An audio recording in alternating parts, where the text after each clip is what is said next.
Hi. Have you ever made a vision board and then have either forgotten about it or maybe it looked great at that time, but then a few months later you go back and you're like, nothing really shifted.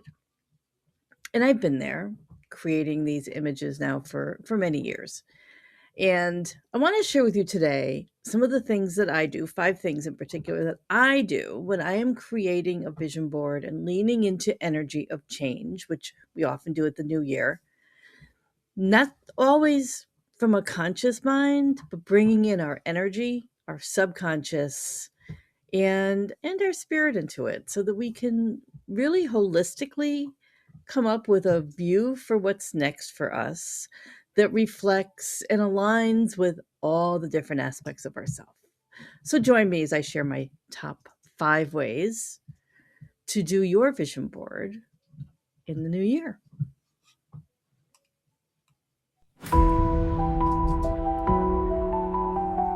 Hi, I'm Lori Ingram, and I'm a spiritual transformation coach trained in subconscious reprogramming techniques. And so, the first thing I want to share with you is to start with alignment, that inner clarity.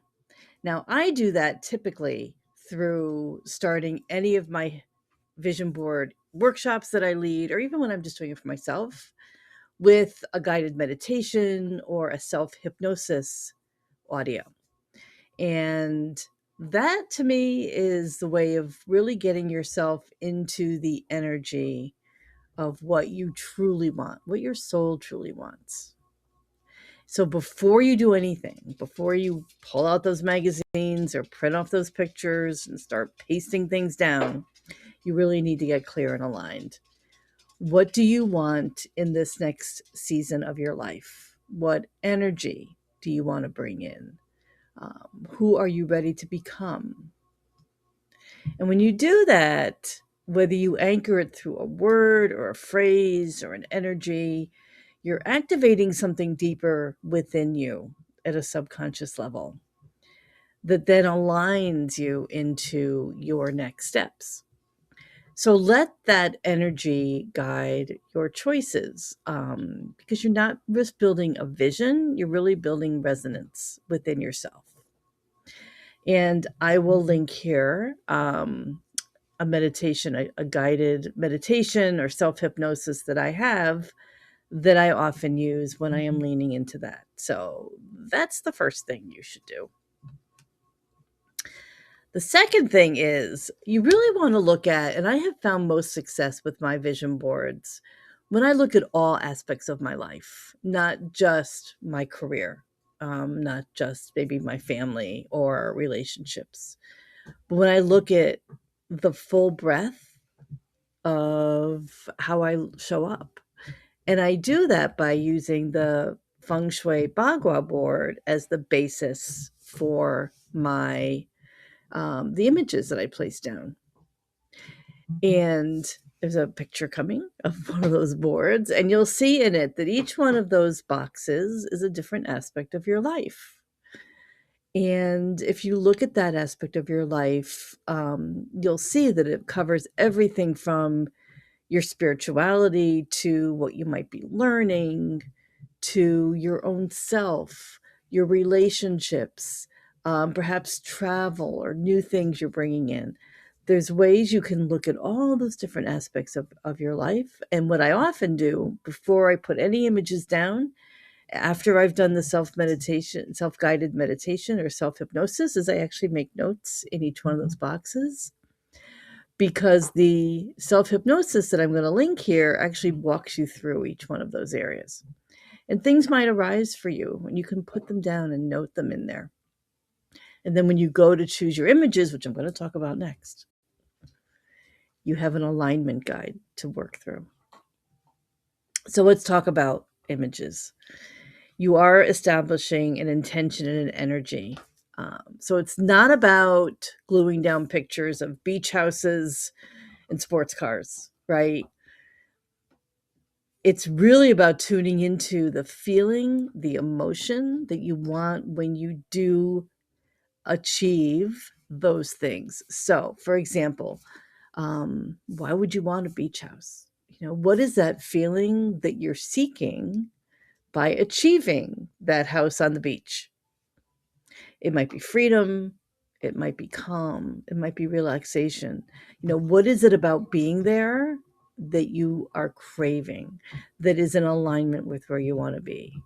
Choose images that are in alignment with that energy. Something inside of you that makes you feel um, like you're at home. Something in your body that says yes. Maybe it's in your gut. You just know, like, yes, right? Sometimes the images are just colors. They may not even be tangible things. Because again, when you align yourself and your energy with that intention of being peaceful and calm, as an example, you're going to resonate with those things. And those things are going to tend to come with you. You could even put affirmations and words and symbols on your chart. Personally, I tend to stick just with images, but there's no reason why you can't put words on there. Because remember, your subconscious is speaking in terms of metaphor. The meaning behind an image matters a lot more than how trendy it may look. Okay. So think of it as the board is speaking a language that aligns with your subconscious. And then because I do believe in the energy of crystals and the energy of color, I bring an energy component into it. And when the board is complete, I place crystals in and around that board to ground my vision and that kind of theme of the board. If the theme of the board is abundance, for example, I would bring in citrine and maybe green aventurine,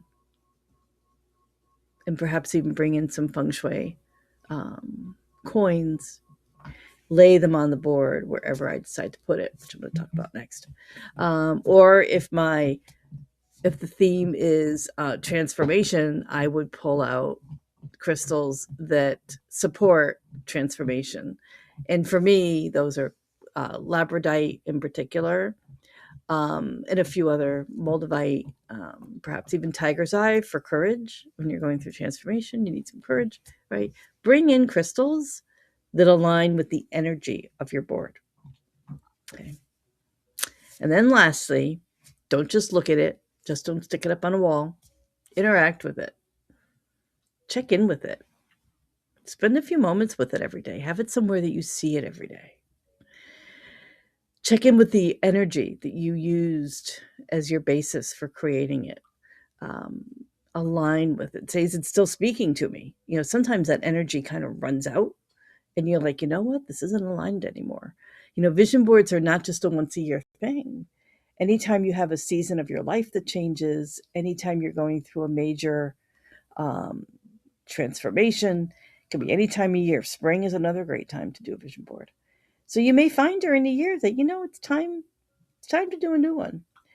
And you do that by interacting with it on a regular basis, re-engaging it, right? And as you do that, you're also helping to reinforce those changes that you want to bring in, those neural pathways that are getting grooved in. Because as you check in with it, sit with it, meditate with it, journal on it on a regular basis, preferably daily, it helps bring that vision to life. So I hope these 5 quick ideas give you a new way of approaching your visioning practice, one that speaks not only to your conscious mind and what you can actually do, but your subconscious mind, your spirit, and your soul. And if you are local to me, I do occasionally offer in-person workshops. If you subscribe to my email list, you'll get notified. But I hope this was helpful, and I would love to know if visioning is part of your process for how you live your life and how you show up when you're going through any kind of transformation or you're just ready to start fresh. So until next time, thank you.